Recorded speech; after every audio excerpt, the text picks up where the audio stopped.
Au nom du Père et du Fils et du Saint-Esprit. Amen. Dans l'évangile de ce dimanche, nous voyons Jésus invité à prendre son repas par un pharisien dans sa maison.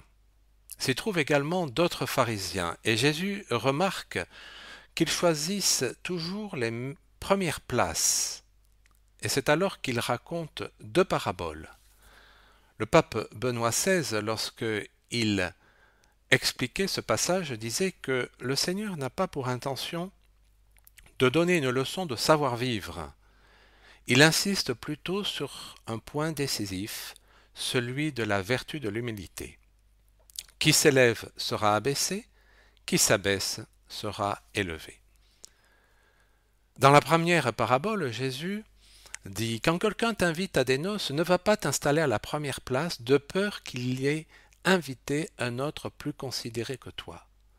Alors celui qui vous a invité, toi et lui, viendra te dire « Cède-lui ta place. » Voilà, donc c'est une parabole qui prend le contre-pied de l'attitude des pharisiens. Les pharisiens agissaient parce qu'ils étaient orgueilleux et en vue d'être observés, admirés. Ils cherchaient la reconnaissance, ils cherchaient l'admiration, une gloire vaine, purement humaine. Et c'est là aussi un effet de l'orgueil, lorsque nous voyons que nous sommes excessivement sensibles au regard des autres. Nous sommes nécessairement sensibles au regard des autres, et ce n'est pas forcément de fait mauvais. Le regard des autres peut-être nous empêche de nous conduire de façon absurde, de façon extravagante, de façon déraisonnable. Mais il y a aussi la possibilité d'une recherche du regard des autres purement motivée par l'orgueil, par l'exaltation de son propre ego. Et cela, eh bien, il faut s'y opposer de façon résolue. Saint José Maria invitait à vivre ce proverbe qu'il tenait d'une religieuse morte en odeur de sainteté et qu'il avait connue lorsqu'il était un jeune prêtre, se cacher et disparaître. Se cacher et disparaître.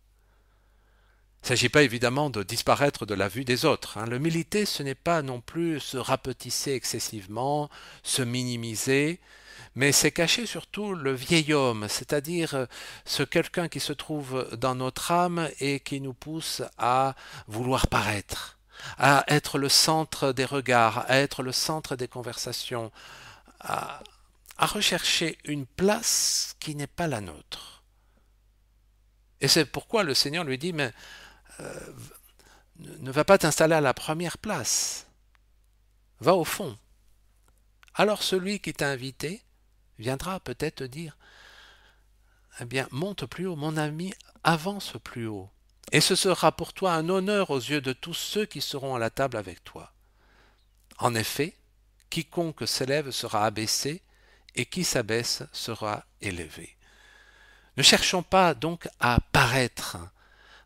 Lorsque même nous faisons le bien, il peut y avoir la tentation de paraître.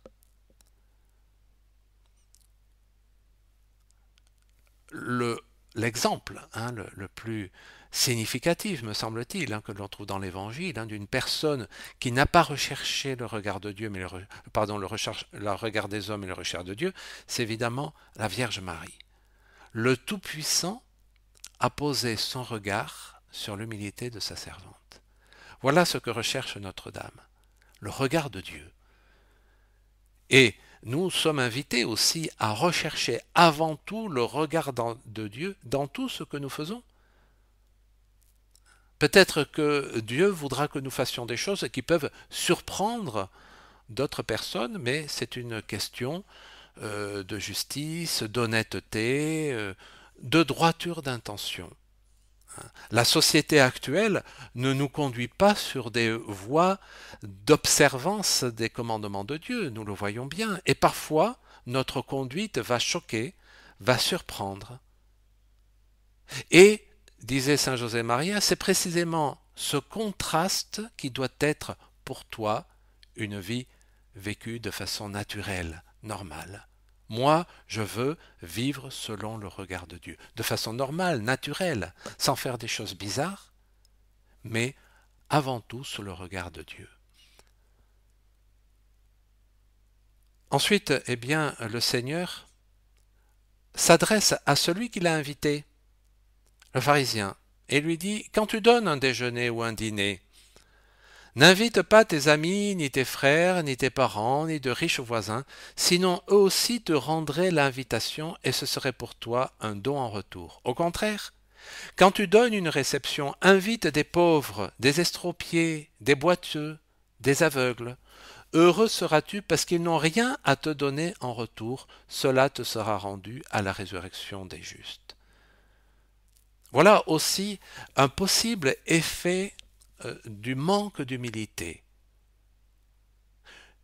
à savoir des actes apparemment charitables, mais qui sont intéressés. C'est-à-dire, quoi que nous fassions lorsque nous sommes orgueilleux, d'une certaine manière, même lorsque ce sont des actes de charité, comme par exemple inviter ou d'amitié, comme inviter une personne, mais d'une certaine manière, on le fait pour soi.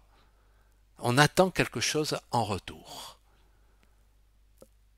Et c'est pour cela que le Seigneur dit, bien voilà, invite des gens qui ne peuvent pas te payer en retour, des pauvres, des estropiés, etc., des aveugles, car cela te sera rendu à la résurrection des justes. On voit certainement un certain parallèle entre ce passage de l'évangile de Saint Luc et ce que dit aussi le Seigneur dans Saint Matthieu, lorsqu'il dit ce que fait ta main droite, que ta main gauche ne le sache pas. C'est-à-dire, évidemment, c'est une image, mais si tu fais quelque chose, eh bien, ne le claironne pas, et que ce soit même presque dans le secret. Un jour, on demandait à Saint José Maria quel est le meilleur acte de charité, celui pour lequel on ne peut pas te rendre la monnaie, en quelque sorte. C'est-à-dire une charité gratuite. C'est ce que nous demande le Seigneur, une charité gratuite. C'est ça aussi qui nous ouvre les portes du ciel. J'avais faim et vous m'avez donné à manger. J'avais soif et vous m'avez donné à boire. La charité, elle n'est pas un calcul, elle n'est pas la recherche d'un intérêt personnel. Elle est le constat que quelqu'un proche de nous a besoin de quelque chose, et alors on cherche, dans la mesure de nos possibilités, à le lui apporter, si c'est pour son bien. J'avais faim, j'avais soif, j'étais en prison, j'étais malade. Alors, vous avez fait cela, vous êtes venu me voir. Il se peut ensuite qu'il y ait des remerciements, de la reconnaissance, mais ce n'est pas cela que l'on recherche en premier lieu. Nous constatons que dans ces deux paraboles, on se trouve toujours dans le contexte d'un repas. Quand quelqu'un t'invite à des noces, là visiblement c'est même un mariage, un banquet après un mariage, ou alors quand tu donnes un déjeuner ou un dîner. Ce n'est pas fortuit, parce que cela fait certainement allusion au banquet céleste, au banquet du ciel. Et alors le Seigneur nous invite à considérer l'importance cruciale de la vertu de l'humilité. Non pas qu'elle soit la plus importante, nous sommes sauvés en raison de la charité, mais qu'elle permet la charité possible et authentique. Alors demandons au Seigneur qu'il nous aide à vivre de façon humble, à ne pas rechercher la reconnaissance, à ne pas vouloir aussi mesurer les gens en fonction de, je ne sais pas, de leur position sociale, de leur portefeuille, etc., de considérer que dans chaque personne, il y a le visage de Dieu. Et donc, que chaque personne, quelle qu'elle soit, peut être aimée. Et d'une certaine manière, cela demande beaucoup d'humilité de considérer cela. Alors, confions à Notre-Dame le soin de prier pour que nous puissions vivre ainsi la charité authentique, fondée sur une attitude humble. Au nom du Père et du Fils et du Saint-Esprit. Amen.